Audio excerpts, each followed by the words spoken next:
ओम शांति। अॼु जा वाक्य आहिनि, शक्ति हूंदे हुए भी जीवन में सफलताऊं संतुष्टता छो न आहे। 20 9 75 जा वाक्य आहिनि, अव्यक्त बाप दादा जा। अॼु बाप दादा चवनि था, जीअं बाप सर्व गुणनि जा सागर आहिनि न, छा तव्हां बि उअं ई पंहिंजे खे मास्टर गुणनि जो सागर सम्झंदा आहियो? चेक करो। जीअं बाबा गुणनि जा सागर आहिनि, छा असां बि गुणनि जा सागर आहियूं? मास्टर सागर। सागर अखंड अचल ऐं अटल हूंदो आहे न। सागर जी विशेष ॿ शक्तियूं सदैव ॾिसण में ईंदियूं आहिनि। सागर, जॾहिं दुनिया में सागर ॾिसंदा आहियूं त हुन में ॿ शक्तियूं विशेष ॾिसण में ईंदियूं आहिनि। हिकु त समाइण जी शक्ति, सॼो कचिरो समाईंदो आहे न सागर, जेतिरी समाइण जी शक्ति ओतिरो सामनो करण जी बि शक्ति हूंदी आहे। लहरी द्वारा समाइण बि कंदा आहिनि ऐं हर वस्तु व्यक्ति खे स्वयं में समाए वठंदो आहे। सागर लहरिन द्वारा लहरिन द्वारा सामनो बि कंदो आहे ऐं हर वस्तु हर व्यक्ति खे स्वयं में समाए बि वठंदो आहे। त पंहिंजी लहरिन द्वारा सामनो बि कंदो आहे। कोई बि पंहिंजी लहरिन द्वारा पंहिंजो सामनो कंदो न, समुद्र, ऐं हर वस्तु हर व्यक्ति खे स्वयं में समाए बि वठंदो। त असां मास्टर सागर हुजण जे कारण पंहिंजे में बि ॾिसो कि मूं में हर परिस्थिति खे सामनो करण जी शक्ति आहे ऐं हर स्वभाव संस्कारनि खे समाइण जी शक्ति आहे। दुनिया में असां घर गृहस्थी में दुनियादारी में रहंदा आहियूं, चाहे घर गृहस्थी में चाहे सेंटर ते बि रहंदासीं त अञा ताईं त हर हिकु संपूर्ण न ठहियो आहे। त काथे न काथे सामनो बि करणो पवंदो आहे, काथे न काथे कुझु समाइणो बि पवंदो आहे। त असां मास्टर सागर हुजण जे कारण बाबा अॼु चवनि था, पंहिंजे में बि ॾिसो इहे ॿ मुख्य शक्तियूं मूं में केसि ताईं आयूं आहिनि। त अॼु सॼो ॾींहुं चेक कजो, सॼो ॾींहुं असांखे इहे ॿ शक्तियूं चेक करणियूं आहिनि। पोइ बाबा असां चेक कंदासीं त बाबा असांखे सेखारींदा बि, असांजी परीक्षा बि वठंदा। पोइ अहिड़ा अहिड़ा माण्हू बि असांजे साम्हूं ईंदा, पर यादि कजो कि मां स्वयं में चेक थी करां कि केतिरो मूंखे सामनो समाइण जी शक्ति आई आहे, अर्थात केतिरी परसेंटेज में आहे। छा ॿई शक्तियुनि खे समय प्रमाण यूज़ करे सघंदा आहियो? छा शक्तियुनि द्वारा सफलता जो अनुभव कंदा आहियो? कई बार सर्व शक्तियुनि खे स्वयं में अनुभव भी कंदा आहिनि ऐं सम्झंदा आहिनि कि मूं में ये शक्ति आहे, लेकिन शक्तियूं हूंदे हुए भी काथे काथे वो सफलता जो अनुभव न कंदा आहिनि। त चेक करो, तव्हां पंहिंजी भ्रमण जीवन सां संतुष्ट आहियो? बाबा अॼु चवनि था कि ॿारनि स्वयं में सर्व शक्तियूं अनुभव भी कंदा आहिनि, सम्झदा भी आहिनि, लेकिन काथे काथे हुन शक्तियूं हूंदे हुए भी पंहिंजे जीवन में सफलता न अनुभव कंदा आहिनि। ज्ञान स्वरूप, आनंद स्वरूप, प्रेम स्वरूप, सुख स्वरूप, शांत स्वरूप, ये मुख्य गुण आहे न असांजा। ज्ञान स्वरूप, आनंद स्वरूप, प्रेम स्वरूप, सुख स्वरूप, शांत स्वरूप। पहिरियों ज्ञान ॿुधंदा आहियूं, ज्ञान ॿुधण सां आनंद ईंदो आहे। आनंद ईंदो आहे त स्वयं ऐं जीवन में सर्व जे प्रति प्रेम ईंदो आहे। प्रेम ईंदो, आत्मिक प्रेम ईंदो त आत्मिक जीवन में धीरे धीरे सुख ऐं शांति मिलंदी। स्वयं के समझते हुए भी स्वयं से सदा संतुष्ट न, अथवा पुरुषार्थी होंदे हुए भी प्रारब्ध अर्थात प्राप्ति जो प्रत्यक्ष फल जे रूप में जो अनुभव थियणो खपे वो कॾहिं कॾहिं ही करे सघंदा आहियो। ईअं थींदो आहे? चेक करो। त बाबा अॼु असांखे चेक करणो आहे कि मां सदा ज्ञान स्वरूप, आनंद स्वरूप, प्रेम स्वरूप, सुख शांति स्वरूप आहियां। कि पंहिंजे खे सम्झदे हुए भी सदा संतुष्ट न आहियां, अर्थात पंहिंजो 21 जन्मनि जो वरसो था वठूं न, 21 जन्मनि जो वरसो था वठूं त भले हिन जन्म में असां पुरुषार्थ था करूं, लेकिन प्रारब्ध अनुभव थियण ई खपे, अर्थात जीवन में संतुष्ट ऐं ख़ुशी जो अनुभव थियणो खपे। अगरि नथो थिए त चेक करो कि मूंखे जो मां पुरुषार्थ कंदे हुए भी प्रारब्ध अर्थात प्राप्ति जो प्रत्यक्ष फल मूंखे अनुभव सदा थींदो आहे या कॾहिं कॾहिं सर्व नियमनि जो पालन भी कंदा आहियूं पोइ भी स्वयं खे सदा हर्षित अनुभव न कंदा आहियूं। मेहनत ॾाढी कंदा आहियूं लेकिन फल अनुभव घटि कंदा आहियूं। माया खे दासी भी ठाहींदा आहियूं लेकिन कॾहिं कॾहिं उदासी महसूस कंदा आहियूं। हीअं ईंदा आहिनि संकल्प में, मतिलबु माया जी कॾहिं कॾहिं दासी ठहींदा आहियूं असां हाणे बि। त बाबा जी त अगरि असां जीवन में काथे बि असांजे जीवन में उदासी आई त असां माया जा दास थी विया आहियूं। मास्टर सर्वशक्तिवान जा ॿार माया जा दासी। त उन समय जॾहिं बि उदासी अचे न त तुरंत यादि कयो, अरे मां त सर्वशक्तिवान जो ॿार, मूंखे कहिड़ी ॻाल्हि जी उदासी ईंदी, मूंखे माया जी दासी थोड़ी ठहिणो। अगरि असांखे जीवन में उदासी अचे थी त असांखे स्वर्ग में पोइ दास दासियुनि जो पाठ वॼाइणो पवंदो। तंहिंजे करे कॾहिं भी परिस्थिति ईंदियूं, उहे बि बाबा चईंदा आहिनि न परिस्थिति ऐं ॻाल्हियूं छो ईंदियूं आहिनि, ताकी असां चेक करूं।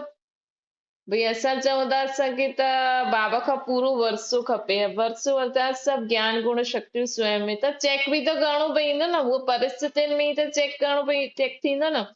केतिरी मूं में सहन शक्ति आई आहे, समाइण जी शक्ति आई आहे, परखण जी शक्ति आई आहे, निर्णय करण जी शक्ति आई आहे, सुख स्वरूप मां केतिरो ठाहियो आहे। जॾहिं दुख जे पहाड़ किरदा हुनमें बि असां सुख जो अनुभव कंदासीं इंद्रियनि खां परे, तॾहिं त सम्झ में ईंदो न असां सुख स्वरूप आत्मा ठहिया आहियूं। त दुख बि इलाही ईंदो, छो छा, ताकी असां चेक करूं। भई ॾिसो अगरि रेनकोट पातल हूंदो, हाणे रेनकोट सुठी क्वालिटी जो आहे त उन अनुसार असां रेनकोट पाए करे तेज बारिश जे विच में बीहंदासीं ऐं असां अंदर खां बिल्कुल भी गीला न थींदासीं, तॾहिं त सम्झ में ईंदो इहे रेनकोट सुठी क्वालिटी जो आहे। असां चऊं था असां मास्टर सर्वशक्तिवान आहियूं, त असां चऊं था असांखां बाबा खां पूरो वरसो खपे 21 जन्मनि जो, त दुखनि जा पहाड़ बि किरदा ताकी पतो त लॻे असां केतिरा शक्तिवान ठहिया आहियूं। माया अनेक प्रकार सां असांखे दासी ठाहिण ईंदी, लेकिन त बि असां उदास न थींदासीं, सदा हर्षित रहंदासीं, तॾहिं त असां सत्युग में उच्च पद पाए सघंदासीं न, महाराजा महारानी जो। इन करे इहे जो बि ॻाल्हियूं ईंदियूं आहिनि न, ख़ासि बाबा जो ठहिण खां पोइ असांजे जीवन में कोई बि ॻाल्हि अचे थी, सम्झी वठो इहो मुंहिंजो एग्ज़ाम आहे, हिनखे मां ख़ुशी ख़ुशी सां पार कयो त मुंहिंजी क्लास अॻियां वधी वेंदी। मतिलबु कोई बि ॻाल्हि ईंदी हुनमें असां बाबा जे ज्ञान योग खे यूज़ करूं। ऐं ख़ासि करे वैसे त रोज़ असांखे बाबा खे यादि करणो आहे, मुरली ॿुधणी आहे, ख़ासि करे जंहिं ॾींहुं कोई ॻाल्हि ईंदी आहे न उन ॾींहुं त ॿियो ई ध्यान सां मुरली ॿुधो, ॿियो ई ध्यान सां बाबा खे यादि करूं, ताकी बाबा असांखे उन मुरली द्वारा हुन योग द्वारा असांखे बुद्धि में ॻाल्हियूं टच कंदा आहिनि कि अॼु हीअ ॻाल्हि आई आहे, हिनखे कीअं पार करूं। वैसे त असांखे ज्ञान स्वरूप ठही करे रहणो ई आहे, लेकिन त बि उन समय बि असांखे नियम कढी न छॾिजो, छो जी जो लक्ष्य रखियो आहे असां 21 जन्मनि जो वरसो ऊच पद, त उनमें नियम पक्को, वॾी खां वॾी ॻाल्हि बि थी वञे असांखे, लेकिन अमृत वेलो, मुरली, धारणा, पवित्रता, शुभ भावना, शुभकामना, भले केतिरो बि वॾो दुश्मन हुजे असांजो, लेकिन असांखे शुभ भावना शुभकामना न छॾणी आहे, तॾहिं असां क्लास अॻियां वधंदासीं। त बाबा चवनि था चेक करो माया खे दासी बि ठाहींदा आहियो लेकिन पोइ बि कॾहिं कॾहिं उदास महसूस कंदा आहियो। इन जो कारण छा आहे? शक्तियूं बि आहिनि, ज्ञान बि आहे, नियम बि पालन करो था, तॾहिं कमी के ॻाल्हि जी आहे कि स्वयं स्वयं में ई कंफ्यूज रहंदा आहियूं। इन में कमी इहा आहे कि प्राप्त कई हुई शक्तियूं व ज्ञान जी पॉइंट्स खे जंहिं समय जंहिं रीति सां कार्य में लॻाइणो खपे न। ॾिसो बाबा उत्तर था ॾियनि कि छो असांखे जीवन में भई हेॾो समय खां असां ज्ञान बि ॿुधूं था, नियम बि पालन करूं था, त बि असां कॾहिं कॾहिं उदास कंफ्यूज छो थींदा आहियूं? छो कि बाबा चवनि था जो शक्ति जो ज्ञान जी पॉइंट्स तव्हांजी बुद्धि में आहे उनखे समय प्रमाण जंहिं रीति सां कार्य में लॻाइणो खपे उन समय उन रीति सां यूज़ करण न ईंदो। भई असां वटि चीज त आहे, असां वटि कैंची त आहे, मोबाइल त आहे, चाकू त आहे, मशीनियूं त आहिनि, लेकिन यूज़ करण न अचनि समय ते।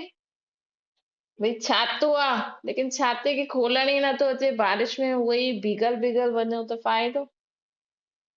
इन करे बाबा चवनि था कि हाणे यूज़ करण सिखो। उहो यूज़ करण कीअं सिखंदासीं? रोज़ जी रोज़ मुरली में जो पॉइंट ईंदी आहे न हुनजो मनन करो कि हा भई इहा ॻाल्हि हिन पॉइंट खे असां कंहिं रीति कंहिं समय यूज़ करे सघंदा आहियूं। हुनजे लाइ जॾहिं बि तव्हां फोन ते ॻाल्हाईंदा आहियो, कंहिंसां बि ॻाल्हाईंदा आहियो त हुननि जी ॻाल्हियुनि में न फसो। उहो जॾहिं तव्हांखे ॿुधाइनि था न त हुन समय सोचो बाबा मूंखे हिन ॻाल्हि जे लाइ कहिड़ी श्रीमत ॾिनी अथई। त पोइ मुरली ॿुधते ॿुधते कॾहिं असांखे आंसर यादि ईंदो आहे, हा उहो फलानी ईअं चए पई न, ॾिस बाबा हुनजो उत्तर था ॾियनि। पोइ असांखे बुद्धि में रखिणो आहे, पोइ असां सां कॾहिं बि ईअं थिए त असां बि हुनखे यूज़ करूं। बाबा सां प्रीत आहे, ज्ञान सां बि प्रीत आहे, दिव्य गुण संपन्न जीवन सां बि प्रीत आहे, लेकिन प्रीत सां गॾु गॾु रीति न ईंदी आहे। रीति अर्थात हुनखे यूज़ बाबा जे साथ खे कीअं यूज़ करूं, बाबा जे गुणनि खे कीअं यूज़ करूं, उहो न ईंदी आहे। उहा रीति सां गॾु गॾु प्रीत न ईंदी आहे।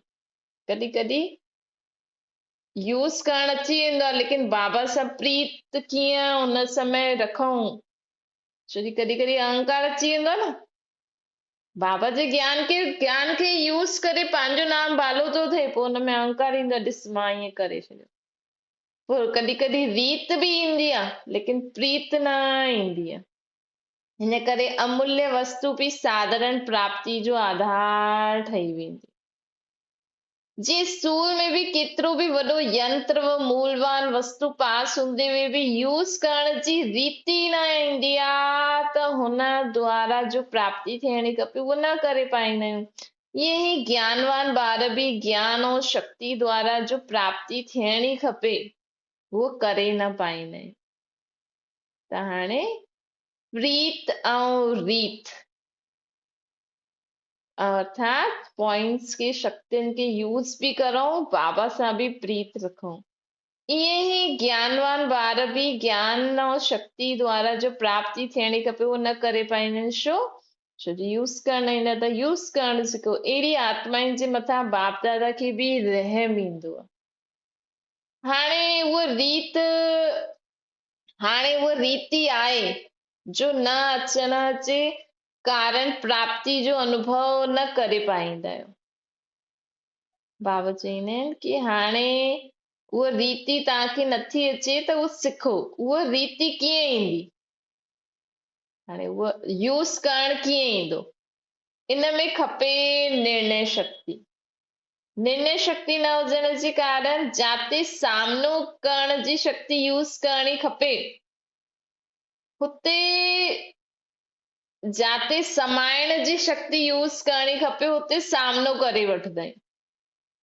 भई ॾिसो अगरि असां संगठन में कमु था करूं पंहिंजे ब्राह्मण परिवार में या पंहिंजे घर गृहस्थी में त कॾहिं कॾहिं असांखे छो जे घर में भी बाबा जा ई ॿार आहिनि त कॾहिं कॾहिं कंहिंजो स्वभाव संस्कारनि खे समाइणो भी पवंदो आहे न। कल्ह भी बाबा परीहं चई न कि संगठन में कमु करण लाइ मनसा शुभ भावना शुभकामना हुजणी खपे।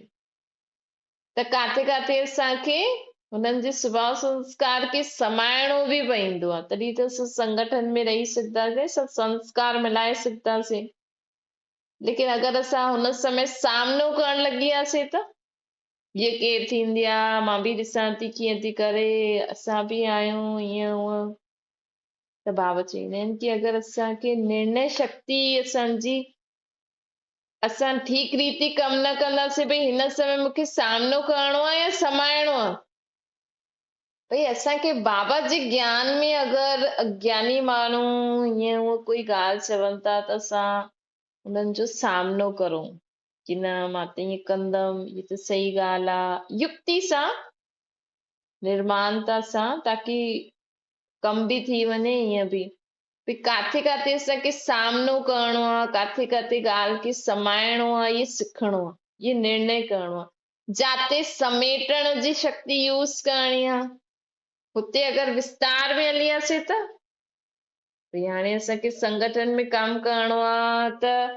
कंहिंजी कोई ग़लती खे अगरि असां फटाफट समेटे करे ख़तम करे शुभभावना शुभकामना न ॾींदासीं ऐं हुन ॻाल्हि खे विस्तार में खणी वेंदासीं त घर जो ऐं बाबा जी सेवा जो अगरि पंहिंजे घर में बि ईअं कंदासीं पोइ त लड़ाई झगड़ो थी वेंदो। त काथे असांखे ॻाल्हि खे वधाइणो आहे, काथे नंढो करणो आहे, काथे समेटणो आहे, काथे विस्तार करणो आहे, इहे बि असांखे निर्णय करणु अचिणो खपे। इन करे संकल्प सफलता जो हूंदो आहे, लेकिन स्वरूप प्राप्ति में संकल्प प्रमाण सफलता न थींदी आहे। त असांखे ज्ञान गुण शक्ति हूंदे हुए बि नियम बि पालन करूं था, हेॾा समय खां ज्ञान में बि हलूं था, लेकिन असांखे सफलता छो नथी मिले? छो जी असांखे काथे कहिड़ी शक्ति, काथे कहिड़ो गुण यूज़ करणो आहे उहो न ईंदो आहे। मतिलबु सम्झो जाते चाकू यूज़ करणो आहे हुते अगरि असां आग यूज़ करे वठंदासीं त जाते आग यूज़ करणी आहे उते चाकू यूज़ करे सघंदा आहियूं। त बाबा चवनि था विशेष शक्ति जी प्राप्ति जो मुख्य आधार आहे निर्णय शक्ति खे तेज करण जे लाइ कंहिं ॻाल्हि जी आवश्यकता आहे। कोई भी यंत्र स्पष्ट निर्णय न करे पाईंदो आहे त हुनजो कारण आहे निर्णय शक्ति खे वधाइण लाइ पंहिंजी श्रेष्ठ स्थिति। हाणे असां हर समय यथार्थ निर्णय करे सघूं कि मूंखे कहिड़ी शक्ति कहिड़ो गुण यूज़ करणो आहे, हुनजे लाइ बाबा असांखे चवनि था सदा निराकारी ठहो, निरअहंकारी ठहो, निर्विकारी ठहो ऐं निर्विकल्पता खपे। त सही समय ते सही शक्ति गुण यूज़ करण जे लाइ छा करो? पंहिंजी निराकारी स्थिति में स्थित थी वञो। बाबा हिन समय कहिड़ी शक्ति व गुण खे यूज़ करणो खपे? निराकारी स्थिति में स्थित थी करे निरअहंकारी स्थिति में स्थित थी वञो। मां त हिते सेवाधारी आहियां। निर्विकारी मां त शुद्ध आत्मा आहियां, तुंहिंजो मुंहिंजो कुछ बि न आहे, व्यर्थ संकल्प कुछ बि न आहे। निर्विकल्पता है, कोई भी विकारी संकल्प न। बाबा चवनि था ॾिसो निर्विकारी भी वो बाबा ऐड कयो अथई, निर्विकल्पता भी, मतलब कोई विकारी संकल्प भी न हुजणो खपे। त अहिड़ी स्थिति जॾहिं असांजी थी वेंदी न आत्मा जी, त असांखां यथार्थ निर्णय थींदो कि हिन ॻाल्हि खे वधाइणो आहे, घटि करणो आहे, हिन ॻाल्हि खे समाइणो आहे या सामनो करणो आहे। त ये कीअं? ये जॾहिं बि तव्हां बाबा खे यादि कंदव न अॼु या अमृत वेलो, त ये सभु लिखो। मां निराकारी लिखो या संकल्प करो। मां निराकारी, निर्विकारी, निराकारी, निरअहंकारी, निर्विकारी, निर्विकल्प आत्मा आहियां। मां सही समय ते सही निर्णय करण वारी आत्मा आहियां। सही समय ते सही शक्ति गुणनि खे कार्य में लॻाइण वारी सफलता मूर्त आत्मा आहियां। ईअं संकल्प करो। पोइ असां में उहो गुण अची वेंदो, सही समय ते सही निर्णय करण जो। अगरि हिन चाइनीनि में बि कंहिं ॻाल्हि जी कमी रहिजी वेंदी त इहे स्पष्ट धारणा न थियण जे कारण स्पष्टता न ईंदी। मतिलबु श्रेष्ठ ई स्पष्ट आहे न, मतिलबु असां जेकी श्रेष्ठ श्रीमत असांखे मिले थी, श्रीमत श्रेष्ठ मत, त हुन मत खे सही रीति काम में लॻाइण लाइ असांजी आत्मा, असां आत्मिक स्थिति में स्थित थियूं। असांजी आत्मा निर्विकार, निरहंकारी, निर्विकारी, निर्विकल्प हुजणी खपे। त बाबा चवनि था अगरि इहे न हूंदी त बुद्धि खे स्वच्छ ठहिण न ॾींदी।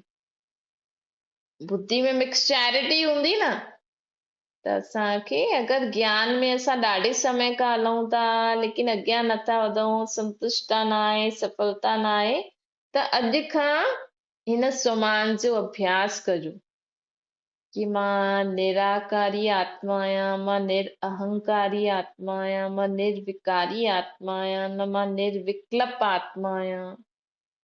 पोइ हिन सां न असांजी बुद्धि स्वच्छ थींदी वेंदी। पोइ बुद्धि स्वच्छ थींदी त यथार्थ निर्णय करे सघंदासीं। छो जे स्वच्छता ई श्रेष्ठता आहे। हिन करे पंहिंजी निर्णय शक्ति खे वधायो, तॾहिं ई बाप जे समान सर्व गुणनि में मास्टर सागर अनुभव कंदासीं। जीअं सागर अनेक वस्तुनि सां संपन्न हूंदो आहे, उहो स्वयं खे बि सर्व शक्तियुनि सां में संपन्न स्वरूप जो अनुभव करो। छो जे संपन्नता जो वरदान संगम युग ते ही मिलंदो आहे। संपन्न स्वरूप जो अनुभव सिवाय संगम जे, संपन्न आत्मा सिवाय संगम जे ॿियो कॾहिं बि न करे सघंदा आहियो। असांजा ही दैवी जीवन में जा सर्व गुण संपन्न थियण जो गायन आहे न, त हाणे 21 जन्मनि जो वर्ष वठिणो आहे त हाणे बि त सर्व गुणनि सां संपन्न ठहिणो आहे न।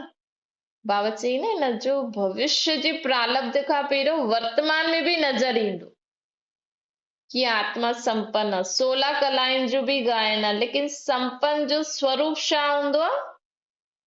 गुण ऐं कलाउनि जी नॉलेज हिन जीवन में ही आहे न। सत्युग में त असां प्रारब्ध भोगदासीं, उते त जी डिग्री कम थींदी वेंदी। हाणे त असां हर गुण हर कला खे सम्झी करे धारण करे संपन्न स्टेज त हाणे प्राप्त कंदासीं न। हिन करे संपन्न ठहिण जो आनंद हिन ईश्वरीय जीवन में ही प्राप्त करे सघंदा आहियो। ॾिसो, तव्हां पहिरियों तव्हां में छा अवगुण, छा उहो ई हाणे स्वयं खे चेक करो। हाणे तव्हां में केतिरा गुण शक्तियूं आयूं आहिनि, त पहिरियों खां त तव्हां ॾाढा सुठा हूंदव। हाणे पोइ लक्ष्मी नारायण जे अॻियां पंहिंजे पाण खे ॾिसजो कि अञा मूंखे एतिरो ॿियो ठहिणो आहे। पोइ हुन रीति सर्व गुण 16 कलाएं धारण करो। रीति सिखण जे लाइ बाप द्वारा जो बि प्राप्त थींदो वेंदो आहे, चाहे ज्ञान चाहे शक्तियूं, इन्हनि खे समय प्रमाण कार्य में लॻायो। बाबा चई न, प्रीत बि हुजणी खपे, रीत बि हुजणी खपे, लॻाइणो बि अचणो खपे। ॾाढी सुठी ॻाल्हियूं आहिनि, ॾाढी सुठी ॻाल्हियूं आहिनि, सिर्फ़ु इहे सम्झी करे अंदर न समायो। अरे बाबा ॾाढी सुठी ॻाल्हि ॿुधाई, बाबा ॾाढो सुठो पॉइंट ॿुधाई, न उनखे यूज़ करो। जीअं डॉक्टर बि हर नई दवाई ईंदी आहे त यूज़ कंदो आहे न। जी कोई भी नई टेक्नोलॉजी ईंदी, कोई भी नयो इन्वेंशन हूंदो त यूज़ कंदा आहियूं। हीअं अॼु असांखे जो बाबा ॿुधायो अथई हिनखे यूज़ करो।